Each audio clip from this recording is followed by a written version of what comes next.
Hey, welcome to my show. My name's Jake. You got time for a beer? It's not Thursday. That was yesterday. I didn't mention that though. I actually leveled up my New Brew Thursdays yesterday, like 74 or something like that. So, not doing too bad. Don't forget you can find me on Untapped YouTube, Twitter, and Instagram, all at tubajake_69. Today I have Cheap Cran Cherrykee by Blackgrass Ciderworks.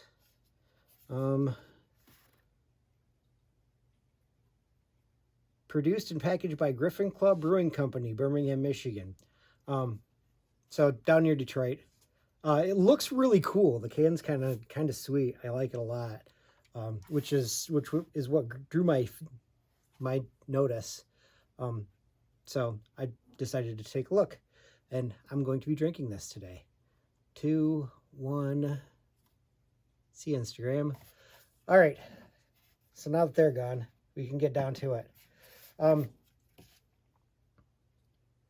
Looks like it's supposed to have cranberries and cider and cranberries and apples and cherries in it. Made with hard cider, made with black sweet cherries and Michigan cranberries. That makes sense. Let's see what else does have on it. Gluten-free, all right. Contains sulfites. Okay. Produced and packaged by Griffin Club Brewing Company in Birmingham.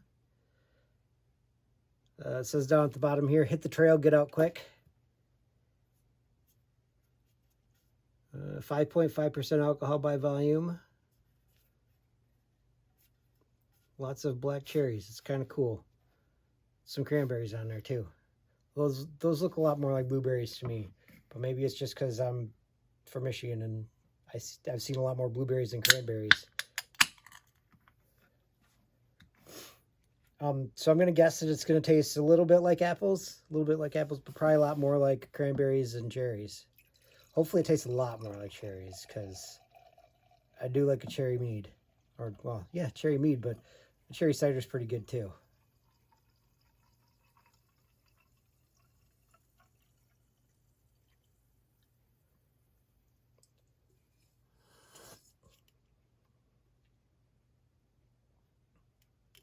Seems to be stuff down in the bottom of that still.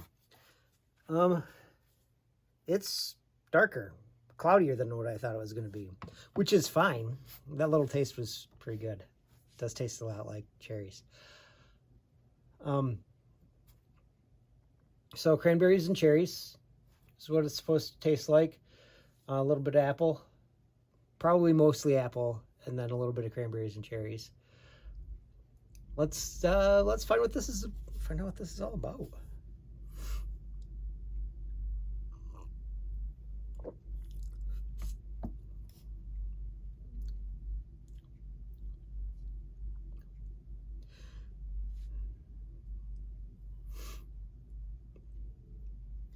I'm not getting as much of the cranberries, but you can taste the black cherries. Like, you know, when you get those first cherries of the season, those big cherries, they generally come from Washington, which is super disappointing for, you know, somebody from Michigan, because Michigan grows the best cherries. But you get those first cherries of the season, and they come in, and they are delicious. A little bit tart on the outside and really super sweet on the inside. That's what this tastes like.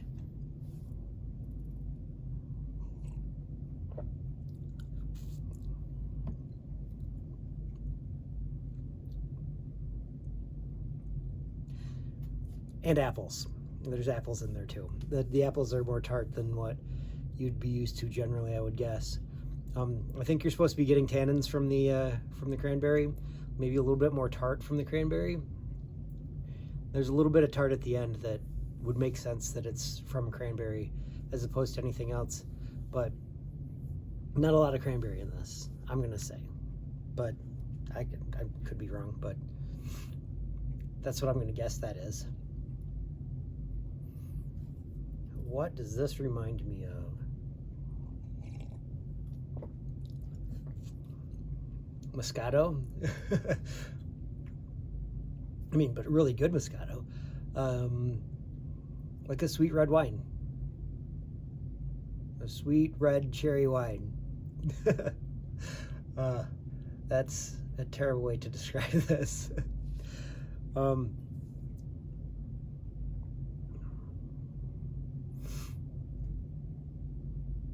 I had another something that tastes like this. It's been so long since I could have been like, hey Dom, what did I have that tasted like this? What does it remind me of? Kind of reminds me of the first time I had a coffee cider. A cider coffee cider. Because I was not expecting it at all. Kind of like this. Not expecting this.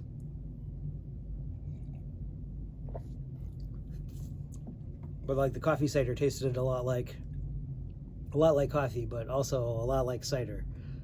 But not like either one of them really. This tastes a lot more like apples than it does like anything else. The rest of it's all just good stuff. What does this remind me of? Well, the problem is that with the cherries, it reminds me of Traverse City, and I've only been to Traverse City a handful of times, probably. One time was for the Special Olympics. I competed. No, that's not true. I helped out with the Special Olympics in the wintertime. My brother and I went up and we did the snowshoe racing. It was a lot of fun. It was a lot of moving stuff around and watching people run races and snowshoes and going over and checking out the cross-country skiing kids, because there were some really good athletes doing the cross-country skiing thing. There are a couple of decent ones at the snowshoes, but not quite as competitive as the one dude in cross-country skiing that SVSU asked if he would like to come and run for them. He can't. He's got an IQ of 60.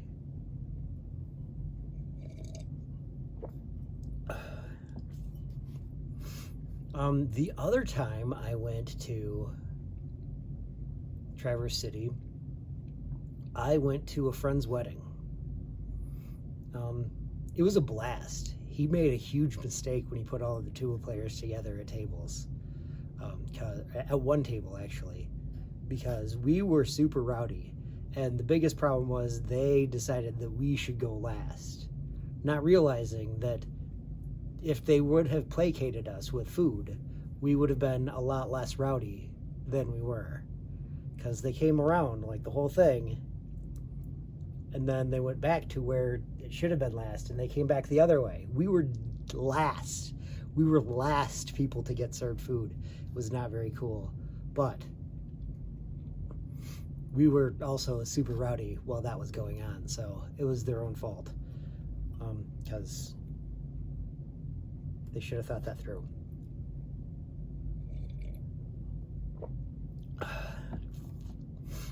Big, beautiful wedding.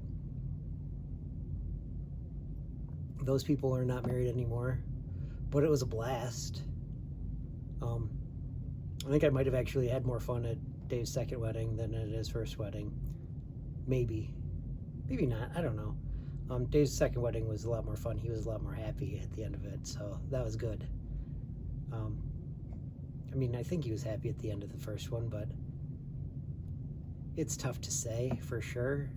I didn't get to see him as much at the end of that one as I did at the end of the other one. I had a blast at both of them, though. They were both a really good time.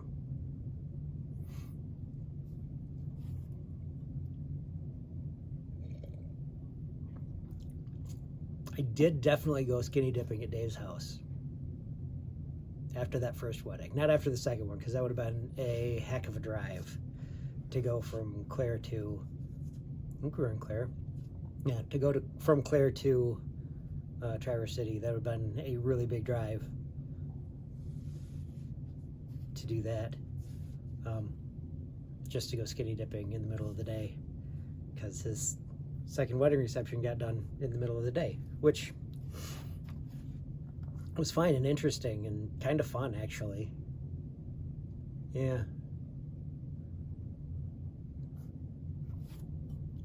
Let's see, what else does this remind me of? Skinny dipping at Dave's.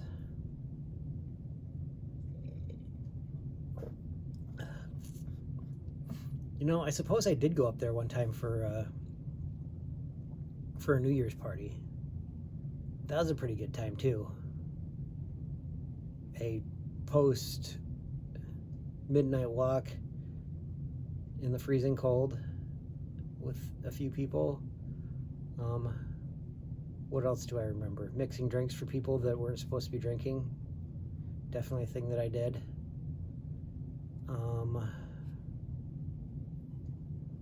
What else did I do then? It was a really late night and a super early morning. I don't know if you guys know what time it gets light out on New Year's Day, but I found out that year.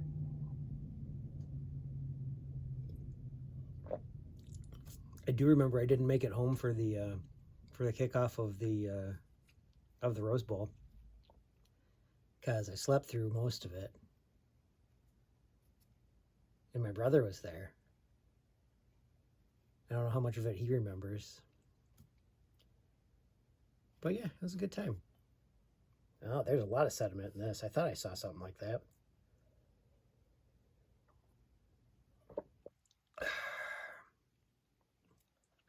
But it's cider. So I think most of the sediment is probably fruit, but I don't know for sure. So I'm not actually going to finish all of it, but there's still a lot that I can drink there. Good enough. That's what I'm drinking today.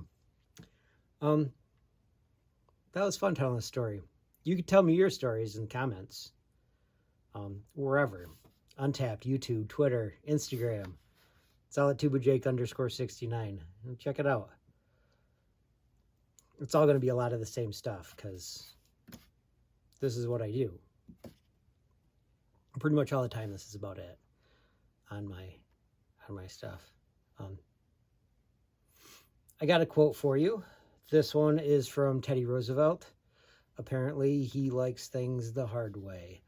He said, "Nothing in this world is worth having or worth doing unless it means effort, pain, difficulty." So if it's worth having, it's worth what you got to do to get to it. Which, I kind of like that. I understand what he's talking about. Oh, man. So, I think that's all I got. Catch me next time when you got time for a beer.